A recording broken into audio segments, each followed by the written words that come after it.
जय हिंद दोस्तों, मैं राहुल सर गणेशाई वर्ल्ड के इस YouTube चैनल में आप सभी दोस्तों का बहुत बहुत स्वागत करता हूं। तो आज की वीडियो में दोस्तों हम पढ़ेंगे परिस्थिति की इकोलॉजी, परिस्थिति की तंत्र, इकोलॉजी सिस्टम। बहुत धांसू तरीके से, बहुत दमदार तरीके से ये टॉपिक चलने वाला है। तो दोस्तों आप बहुत अच्छे से समझेंगे, बहुत अच्छे से चीज़ों को जानेंगे। कोई दूसरी वीडियो देखने की आपको आवश्यकता नहीं है, बहुत मस्त तरीके से ये कंप्लीट करने वाले हैं दोस्तों हम। ठीक है, तो दोस्तों यहाँ पर आपको थ्योरी मिलेगी, थ्योरी के बाद आपको क्वेश्चंस कराए जाएंगे और हर एक क्वेश्चन के साथ आपको क्वेश्चन का फैक्ट भी कराया जाएगा। मीन्स कहने का मतलब है बहुत दमदार तरीके से यह टॉपिक कंप्लीट होने वाला है। तो आइए दोस्तों इसको स्टार्ट करते हैं बिना देरी के। तो दोस्तों सबसे पहले हम परिस्थिति की इकोलॉजी को समझ लेते हैं कि ये क्या है। तो आप दोस्तों ये जानते ही हैं कि जो पृथ्वी है, इस पृथ्वी पर कई प्रकार के जीव जंतु निवास करते हैं, कई प्रकार के जीव जंतु निवास करते हैं। और पृथ्वी के चारों ओर वातावरण जो है ना, इसमें आपका जो है ना वायुमंडल है, जलमंडल है, स्थल मंडल है।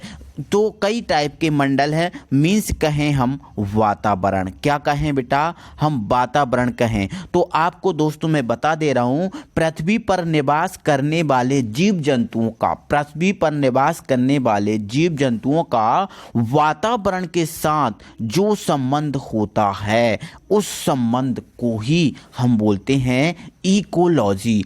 इकोलॉजी बोलते हैं मेरे दोस्तों। आप क्या समझ रहे हो, क्या समझ रहे हो कि वातावरण जो है ना, सॉरी एक सेकेंड, जो पृथ्वी पर निवास करने वाले जो जीव जंतु हैं, इन जीव जंतुओं का वातावरण के साथ जो संबंध है, वही संबंध मेरे भाइयों, मेरे बहनों कहलाता है इकोलॉजी। समझ गए ना आप, कोई दिक्कत नहीं है ना। आगे बढ़ते हैं। तो इसी संबंध को, जो आपका जीव और वातावरण के मध्य संबंध होता है, इसी संबंध को समझने के लिए सबसे पहले अर्नेस्ट हैकल, यहां आ बना लेना, अर्नेस्ट हैकल ने सन 1869 में अपनी बुक में इकोलॉजी शब्द का प्रयोग किया था, इकोलॉजी शब्द का प्रयोग किया था। तो मेरे दोस्तों यहां से क्वेश्चन आ जाता है कि इकोलॉजी शब्द का सर्वप्रथम प्रयोग किसने किया था। तो आपका आंसर रहने वाला है अर्नेस्ट हैकल। अर्नेस्ट हैकल साहब ने इकोलॉजी शब्द का प्रयोग किया था। और कब किया था, कब किया था, 1869 में किया था। इस चीज को आप ध्यान रखना बहुत अच्छे तरीके से। आगे बढ़ते हैं, आगे इन चीज़ों के बारे में और हम आपको जानकारी देते हैं। और अपनी जो बुक थी ना, अपनी बुक में जो अर्नेस्ट हैकल साहब थे ना, इन्होंने क्या बोला था, इन्होंने बोला था जीवधारियों के कार्बनिक और अकार्बनिक वातावरण और पारस्परिक संबंधों के अध्ययन को पारिस्थितिकी अथवा पारिस्थितिकी विज्ञान कहते हैं। अपनी बुक में ये बोला था उन्होंने कि जीवधारियों के कार्बनिक और अकार्बनिक वातावरण और पारस्परिक संबंधों का जो अध्ययन है ना मेरे भाई, वही ना पारिस्थितिकी कहलाता है। ये उन्होंने अपनी बुक में कहा। तो आप यहाँ से क्या रख रहे हो याद कि अर्नेस्ट हैकल ने क्या कहा, जीवधारियों के कार्बनिक और अकार्बनिक वातावरण और पारस्परिक संबंध जो होते हैं, वही ना आपका क्या कहलाता है, पारिस्थितिकी कहलाता है। इस चीज़ को ना आप याद रखना। आगे मैं और चीज़ों के बारे में आपको बताता हूँ मेरे भाइयों। यहाँ पर बेटा जो आपका भाइयों, सॉरी यहाँ पर भाइयों, फादर्स ऑफ जो इकोलॉजी हैं, इकोलॉजी को देखो, इकोलॉजी शब्द का प्रयोग अर्नेस्ट हैकल ने किया था, बट इकोलॉजी के जो फादर है ना, वो ओडम महोदय को कहते हैं। किसको कहते हैं, ओडम महोदय को कहते हैं। और यदि यही चीज़ हम भारत में लेके आए, हमारी इंडिया में लेके आए, तो इंडियन फादर ऑफ इकोलॉजी की बात करें तो रामदेव मिश्रा जो साहब है ना, वो इंडियन फादर ऑफ इकोलॉजी हैं। और ये जो है ना इंडिया से बाहर हैं, ठीक है, ये इंटरनेशनल जो फादर हैं, ठीक है। तो इसको आपको याद रखना है। और चीज़ों के बारे में पारिस्थितिकी तंत्र के और टाइप से अगर और आपको अच्छे से पारिस्थितिकी को समझना है तो आपको और बता दे रहा हूँ, मैं यहाँ पर बहुत गहराई से चीज़ों को आपको निकालूंगा। और मैं बता रहा हूँ ना, इसको वीडियो को देख लिया ना तो आप ध्यान रखना कि आप इससे बाहर कहीं नहीं आएगा। आप इतना पढ़ लो, आप सब कुछ समझ जाओगे, सब चीज़ें आपके माइंड में चली जाएंगी, ठीक है। एक बार और मैं इस चीज़ को बता दे रहा हूँ, यहाँ पर आपको यहाँ पर ऐसा नहीं करना कि इसको छाप लेना, नहीं। यह विज्ञान की वह शाखा है जिसके अंतर्गत समस्त जीवों, वही चीज़ मैंने पहले बता दी, जीवों तथा भौतिक पर्यावरण मतलब अजैविक घटक, अजैविक घटक जैसे वायुमंडल, जल मंडल, स्थल मंडल, तो वही चीज़ तो मैंने बताई है वहाँ पर, है ना, कि जी पृथ्वी पर निवास करने वाले जीव जंतुओं का वातावरण, जल मंडल, स्थल मंडल के साथ जो संबंध होता है वही तो है परिस्थितिकी, है ना। तो वही चीज यहाँ पर बताई गई है, बस घुमा फिरा के बताई गई है, कुछ नहीं है ना। अध्ययन है ना, ओ इकोलॉजी जो है ना, सॉरी, परिस्थितिकी कहलाता है। और ओ इकोलॉजी शब्द का सर्वप्रथम प्रयोग 1869 में अर्नेस्ट हैकल, ये चीज हम सीख चुके हैं मेरे भाई, कोई दिक्कत नहीं है। अब देखो यहाँ पर इकोलॉजी अकेला नहीं है, यहाँ पर ओ इकोलॉजी है। क्या है ओ इकोलॉजी? तो इसको समझ लीजिए, है ना। आप पहले ये समझ लीजिए, जो आपका ओ इकोलॉजी है ना, ये एक ग्रीक शब्द है। कौन सा शब्द है? ग्रीक शब्द है। और जो ओ इकोलॉजी है ना, ये दो शब्दों, ओकियोस मतलब रहने का स्थान तथा लोगोस मतलब अध्ययन से बना है। मतलब ये दो शब्दों से मिलकर बनाता है, ओकियोस और लोगोस से मिलकर बना है ओ इकोलॉजी। और ये ग्रीक शब्द है। और आजकल ना बाद में इसे आप देखो, आजकल हम क्या बोलते हैं? इकोलॉजी बोलते हैं। मतलब पहले इकोलॉजी नहीं था क्या? मतलब ये इसका पुराना नाम है। कौन सा नाम है? पुराना नाम है। तो इस चीज को भी आप याद रखना, बहुत गहराई के साथ मैंने चीजों को बता दिया, ठीक है। तो इकोलॉजी क्या है? एक ग्रीक शब्द है कि दो शब्दों से मिलकर बना होता है। इसका पुराना नाम क्या है? ओ इकोलॉजी। इनको आप याद रखोगे। सर्वप्रथम प्रयोग अर्नेस्ट हैकल ने किया था। कब किया था? 1869 में किया था। इनके फादर कौन है? तो इनके फादर हैं ओडम, और इंडियन फादर कौन है? रामदेव मिश्रा। इतनी सी चीजों को याद रखना है मेरे भाइयों। आगे आपको और कंप्लीट कराता हूँ चीजों को, एक एक चीज। अब जो परिस्थितिकी है मेरे भाई, वो दो टाइप का होता है परिस्थितिकी। एक होता है स्वयं परिस्थितिकी, एक होता है समुदाय परिस्थितिकी। तो स्वयं परिस्थितिकी क्या है? एक जीव का वातावरण के साथ संबंधों का अध्ययन। एक जीव का, कितने जीव का? एक जीव का वातावरण के साथ जो संबंध होता है ना, वही संबंध ना, वही अध्ययन ना। एक जीव का ध्यान रखना, स्वयं परिस्थितिकी है ना, तो एक जीव का, जैसे आप खुद हो ना तो आपका, जैसे मैं हूं ना, मेरा केवल वातावरण के साथ जो संबंध है वो ना स्वयं परिस्थितिकी होगा। और मेरे पूरे परिवार का वातावरण के साथ जो संबंध है वो समुदाय परिस्थितिकी होगा, ठीक है। तो एक जीव का वातावरण के साथ संबंधों का अध्ययन स्वयं परिस्थितिकी कहलाता है। और पूरे जैविक समुदाय का वातावरण के साथ संबंध है ना, समुदाय परिस्थितिकी कहलाता है। बस दो परिस्थिति को आपको याद रखना है। ये हमारा परिस्थितिकी से चीज़ें रिलेटेड कंप्लीट। अब इन क्वेश्चंस भी बताऊंगा, टेंशन मत लेना आप बिल्कुल भी। अब हम आ जाते हैं इकोसिस्टम पर, इकोलॉजी सिस्टम पर आ जाते हैं, परिस्थितिकी तंत्र पर आ जाते हैं मेरे भाइयों। बहुत मस्त तरीके से आपका चल रहा है बेटा, कोई दिक्कत नहीं है। अच्छा लग रहा है ना वीडियो को, दिल से आप लाइक कर दीजिए, अपने फ्रेंड सर्कल में शेयर कर दीजिए। एक एक चीज मैं आपको कंप्लीट करा रहा हूं, ठीक है। तो सबसे पहले जो परिस्थितिकी तंत्र है, इकोसिस्टम है। इकोसिस्टम और इकोलॉजी सिस्टम में थोड़ा सा अंतर है। इकोलॉजी जो सिस्टम है ना, देखो इकोसिस्टम क्या है, देखो आपको बता दे रहा हूं। इकोलॉजी सिस्टम है, इकोलॉजी से बना है। इकोलॉजी सिस्टम जो है ना, वो इकोलॉजी से बना है। मतलब परिस्थितिकी जो तंत्र है वो परिस्थितिकी से बना है। परिस्थितिकी एक जो है ना, बहुत बड़ा निकाय है, बहुत बड़ा निकाय है। बट परिस्थितिकी तंत्र जो है ना, एक छोटा भी हो सकता है और एक बड़ा भी हो सकता है। जैसे छोटा, जैसे एक घास का स्थल है। क्या है? घास का स्थल है। तो घास के अंदर रहने वाले जितने पेड़ पौधे जीव जंतु हैं, इनका वातावरण के साथ जो संबंध है वो घासीय पारिस्थितिकी तंत्र होगा, और महासागर में जितने जीव जंतु हैं उनका वातावरण से संबंध है वो महासागरीय पारिस्थितिकी तंत्र कहलाएगा। मतलब पारिस्थितिकी तंत्र जो है ना वो छोटा भी हो सकता है, बड़ा भी हो सकता है। ठीक है, पारिस्थितिकी तंत्र जैसे घास का ये क्षेत्र है तो ये घास का क्षेत्र भी पारिस्थितिकी तंत्र है।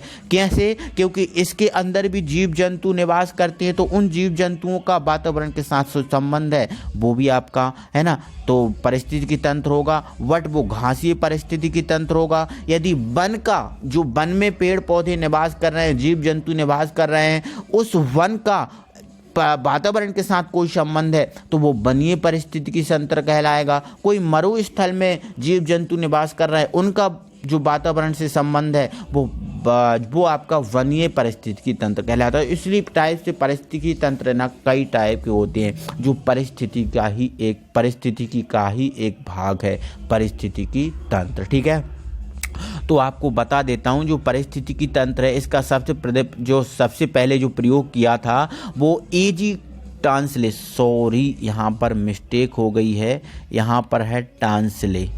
ठीक है, आप टांसले करना, एजी टांसले महोदय ने सन 1935 में किया था। एजी टांसले महोदय ने सन 1935 में किया था पारिस्थितिकी तंत्र इकोलॉजी सिस्टम का प्रयोग। अब इकोलॉजी सिस्टम से संबंधित कुछ चीज़ों को बता देता हूँ। इकोलॉजी जो सिस्टम है एक खुला तंत्र है, आप इस चीज़ को याद रखना। यहाँ पर कोई बंधन नहीं है, यहाँ पर एक इकोलॉजी सिस्टम का दूसरे इकोलॉजी सिस्टम से कोई संबंध नहीं है, कोई बंधन नहीं है। हर एक इकोलॉजी सिस्टम स्वतंत्र है, कोई प्रॉब्लम नहीं, एक दूसरे में ओपन है, खुला है, बंद नहीं है। कोई ऐसा नहीं है आपस में कनेक्शन, इसके बिना ये नहीं चलता, इसके बिना ये नहीं चलता, सब अलग अलग है। ठीक है, तो ये खुला तंत्र है। प्रकृति की एक कार्यात्मक इकाई है। जैसे बेटा जो हमारा जो शरीर है, हमारे शरीर की कार्यात्मक इकाई कोशिका है, उसी प्रकार जो प्रकृति की कार्यात्मक इकाई क्या है, प्रकृति की कार्यात्मक इकाई क्या है, पारिस्थितिकी तंत्र। पारिस्थितिकी तंत्र यदि सही तरीके से चल रहा है तो हमारी प्रकृति का संतुलन बना रहेगा, प्रकृति सही तरीके से चलती रहेगी। जिस टाइप से हमारे जो शरीर है, शरीर में कोशिका अगर अच्छे से काम कर रही हैं तो हमारे शरीर का विकास होगा, सब में ब्लड सर्कुलेशन होगा, सब तरीके से हमारी बॉडी ना बहुत अच्छे से चलेगी। उसी प्रकार यदि पारिस्थितिकी तंत्र अच्छे से चल रहा है तो पूरी प्रकृति अच्छे से चलेगी, कोई प्रॉब्लम नहीं होगी। बट पारिस्थितिकी तंत्र में प्रॉब्लम आई तो आप ये समझ लेना कि प्रकृति में प्रॉब्लम आ जाएगी। ठीक है, चलो इस पारिस्थितिकी तंत्र में जो ऊर्जा का प्रवाह होता है वो एक दिशीय होता है, मतलब एक दिशा में ऊर्जा का प्रवाह होता है, और मतलब गैर चक्रीय, कोई इसमें चक्रीय प्रक्रम नहीं होता कि वहां जाए वहां से वहां, नहीं, एक दिशा में होता है। ठीक है, पोषण का प्रवाह बट द्विदिशीय या बहुचक्रीय होता है। पोषण का प्रवाह बहुचक्रीय होता है ना, जैसे घास को बकरी खाएगी, बकरी को कोई और खाएगा, इस टाइप से पोषण का प्रवाह बहुचक्रीय हो सकता है, द्विदिशीय हो सकता है, बट ऊर्जा का प्रवाह एक दिशीय ही होता है। यहाँ से पूछा जा सकता है प्रकृति की कार्यात्मक इकाई क्या है, तो आपका आंसर रहेगा पारिस्थितिकी तंत्र। इसका प्रयोग किसने किया था? एजी टांसले साहब ने 1835 में किया था। यह एक खुला तंत्र है। इन चीज़ों को आप बहुत अच्छे से समझ लेना मेरे भाइयों, है ना। मैं बहुत ही इंपॉर्टेंट टॉपिक लेके आया हूं। मैंने आपको बता दिया है कि जो आपका पारिस्थितिकी तंत्र है वो छोटा हो सकता है, बड़ा हो सकता है। अगर एक घास का एरिया है तो वो घास स्थल पारिस्थितिकी तंत्र कहलाएगा। एक वन है तो वन स्थल पारिस्थितिकी तंत्र कहलाएगा। यदि आपका मरुस्थल है तो मरुस्थलीय पारिस्थितिकी तंत्र कहलाएगा। आपका महासागर है तो महासागरीय पारिस्थितिकी तंत्र कहलाएगा। आपको बता देता हूं जो महासागर है सबसे बड़ा पारिस्थितिकी तंत्र है। तो आपसे पूछा जाए कि सबसे बड़ा पारिस्थितिकी तंत्र क्या है, तो आपका आंसर रहेगा महासागर। सबसे छोटा क्या है, तो आप डाल देना बूंद। जो बूंद है वो सबसे छोटा पारिस्थितिकी तंत्र है और महासागर है सबसे बड़ा पारिस्थितिकी तंत्र है। आप सबसे ज़्यादा जैव विविधता है ना इसी महासागर में पाई जाती है। तो आपको ध्यान रखना, जैव विविधता का मतलब भी आपको बताऊंगा। पारिस्थितिकी तंत्र की कुछ परिभाषाओं पे बात कर रहे हैं। लिंडमैन के अनुसार, लिंडमैन महोदय ने पारिस्थितिकी तंत्र की एक परिभाषा दी थी और उन्होंने कहा था किसी भी आकार की किसी भी क्षेत्रीय इकाई में भौतिक जैविक क्रियाओं द्वारा निर्मित व्यवस्था, भौतिक जैविक क्रियाओं द्वारा जो निर्मित व्यवस्था होती है वही ना पारिस्थितिकी तंत्र कहलाती है मेरे भाइयों। यहाँ पर चीज़ों को 100% आप अच्छे से कंप्लीट करते जाओ, बहुत इंपॉर्टेंट चीज़ें हैं, है ना। आगे सबसे बड़ा पारिस्थितिकी तंत्र क्या है, तो आपका आंसर क्या आ गया, महासागर या फिर समुद्र। महासागर या समुद्र लगभग एक ही चीजें होती हैं। सबसे बड़ा पारिस्थितिकी तंत्र है और सबसे छोटा पारिस्थितिकी तंत्र है पानी की बूंद। क्या है, पानी की बूंद सबसे छोटा पारिस्थितिकी तंत्र है। ठीक है, सबसे स्थायी पारिस्थितिकी तंत्र क्या है, तो सबसे स्थायी की बात करता है तो आपको महासागर देना है। क्या देना है, महासागर देना है, क्योंकि समुद्र जो है ना, महासागर या समुद्र एक ही चीज होती है ना, क्योंकि समुद्र में सबसे ज्यादा जैव विविधता या बायोडायवर्सिटी, इसको इंग्लिश में बोलते हैं जैव विविधता या बायोडायवर्सिटी पाई जाती है। अभी जैव विविधता क्या होती है सर, हम यही नहीं जानते अभी तक। तो हाँ, जैव विविधता के बारे में बता रहा हूं, जहां पर बहुत सारे जीव जंतु आपस में निवास करते हैं। क्या बोला मैंने, जहां पर बहुत सारे जीव जंतु आपस में निवास करते हैं मेरे डियर स्टूडेंट, मेरे डियर दोस्तों, मेरे डियर भाइयों, वही जैव विविधता है। जैसे आप यहाँ पर देख रहे हो कई सारे जीव जंतु पेड़ पौधे आपस में निवास कर रहे हैं, मतलब ये जो दिख रही है आपको जैव विविधता है। क्या है, जैव विविधता है। यहाँ पर आप देख रहे हो, है ना, अंतर्राष्ट्रीय जैव विविधता जो दिवस है वो 22 मई को मनाया जाता है। इस चीज़ को भी आप नोट करके लिख लेना बहुत अच्छे से। मोस्ट इंपॉर्टेंट चीज़ें मैंने आपको इस वीडियो में दिखाई हैं, है ना।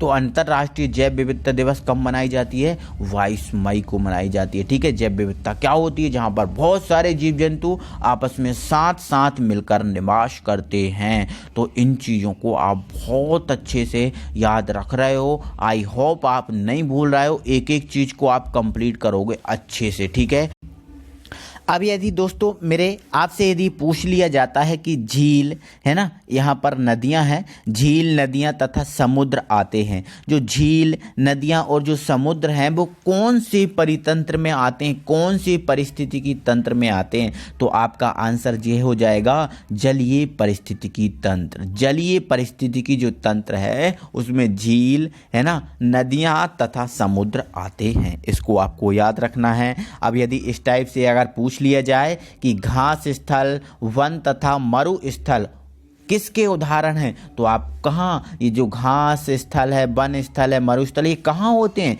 स्थल पे होते हैं। स्थल मतलब जमीन पर होते हैं। तो इसका आपका क्या आंसर हो जाएगा, स्थलीय पारिस्थितिक तंत्र हो जाएंगे। ठीक है, और अब यदि आपसे ये भी पूछ लिया जाए कि कृत्रिम परितंत्र है, कृत्रिम परितंत्र है, तो आपका आंसर क्या हो जाएगा मेरे दोस्तों, आपका आंसर हो जाएगा खेत। कृत्रिम परितंत्र क्या है, तो कृत्रिम परितंत्र जो है ना खेत। अब परितंत्र से कंफ्यूज मत होना, पारिस्थितिकी तंत्र ही परितंत्र है। पारिस्थितिकी तंत्र जो है ना वही परितंत्र होता है। ठीक है, तो कृत्रिम परितंत्र क्या है, खेत है। आपको यही आंसर लगाना है। तो दोस्तों आज के लिए बस इतना ही। आई होप कि आपको वीडियो अच्छा लगा होगा, वीडियो में मज़ा आया होगा, कोई दिक्कत नहीं होगी। तो वीडियो को दिल से लाइक कीजिए। अगर कोई कमेंट है, कोई इशू है, तो आप हमें कमेंट में कमेंट करके बता सकते हैं। ठीक है, तो अगली वीडियो में फिर मेरे भाइयों मिलते हैं। तब तक के लिए जय हिंद।